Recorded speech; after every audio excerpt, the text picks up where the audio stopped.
আরশির বাবা কিছু ইম্পর্টেন্ট কাজের জন্য ঢাকার বাহিরে গিয়েছিল বেশ অনেক দিনের জন্য। এই কথাটা তোমরা অনেকেই জানো। আরশিকে আমি একাই রেখেছিলাম এই 10 দিন। কষ্ট হয়েছিল প্রচুর, তবে দিন শেষে একটা কথাই বলবো, আল্লাহ তাআলা আমাদের জন্য যাই করে ভালোর জন্যই করে, সবকিছুর জন্য আলহামদুলিল্লাহ। 10 দিন পর হঠাৎই বাড়িতে আসে। আমি জানতাম হচ্ছে সে শুক্রবারে আসবে, কিন্তু তার 2 দিন আগেই সে বাড়িতে চলে আসে। আমি খুব সারপ্রাইজ হয়েছিলাম, কারণ আমি হচ্ছে লাইভে ছিলাম, সবার সাথে কথা বলতেছিলাম। যারা যারা ওই দিনের লাইভে জয়েন ছিল তারা দেখতে পেরেছো আরশির বাবা হচ্ছে লাইভে কিভাবে এন্ট্রি মারলো, এই আর কি। মূল কথাটা হচ্ছে আরশির বাবা যে এই 10 দিন ছিল, সে হচ্ছে আমার হাতে রান্না ভীষণভাবে মিস করছে। আসলে সত্যি কথা বলতে, বিয়ের পর আরশির বাবা হচ্ছে আমার হাতের রান্না ছাড়া তেমন কারো হাতের রান্না একদমই পছন্দ করে না বলতে এটা ভুল হবে, তবে আমার হাতের রান্না একটু বেশি পছন্দ করে। তাই আজকে তার জন্য কিছু ভালো মন্দ রান্না করব। ভাবছিলাম কোনো ব্লগ তৈরি করব না, পরে ভাবলাম একটু ছোট ছোট ক্লিপ নিয়ে রাখি, তোমাদের সাথে শেয়ার করব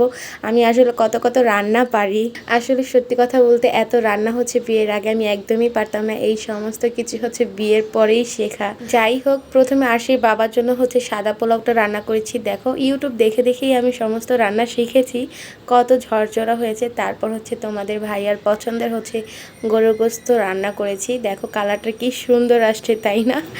আর রান্না করেছিলাম হচ্ছে খিচুড়ি। ওই দিন হচ্ছে বৃষ্টি পড়েছিল, হালকা ঠান্ডা ঠান্ডা ভাব ছিল, আমরা হচ্ছে সেই জন্য খিচুড়ি রান্না করেছিলাম।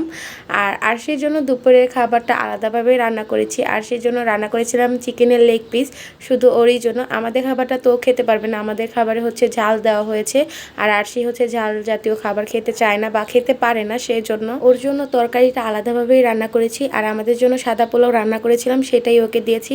এখান থেকে কিন্তু ও সম্পূর্ণ খাবার খায়নি, তবে যতটুকু খেয়েছিল সেটাই আমাদের জন্য অনেক অনেক ছিল। ছোট্ট মানুষ, এই ছোট মানুষ হিসেবে যাই খায় আলহামদুলিল্লাহ। তবে ওর জন্য মাঝে মাঝে আমি মুরগির মাংসটা রান্না করি, ওকে একদমই খাওয়াতে পারি না। কিন্তু ওই দিন হচ্ছে মুরগির হাড়টা খাওয়ার জন্য অনেক বেশি পাগলামি করছিল, তাই হচ্ছে হাতে দিলাম। দেখো টুকু টুকু করে খাওয়ার চেষ্টা করতেছে। আর এখন হচ্ছে আমাদের জন্য খাবারটা পরিবেশন করতেছে, আমরা খাবো। এই ভিডিওটা হচ্ছে 2 দিন আগের। আজকে কি বার? মেবি রবিবার, শুক্রবারের ভিডিও ছিল। যাই হোক, এগুলো ছিল আমাদের দুপুরের খাবার। ছোট্ট করে শেয়ার করলাম মিনি ব্লগটা। তোমাদের কাছে কেমন লেগেছে অবশ্যই জানাবা।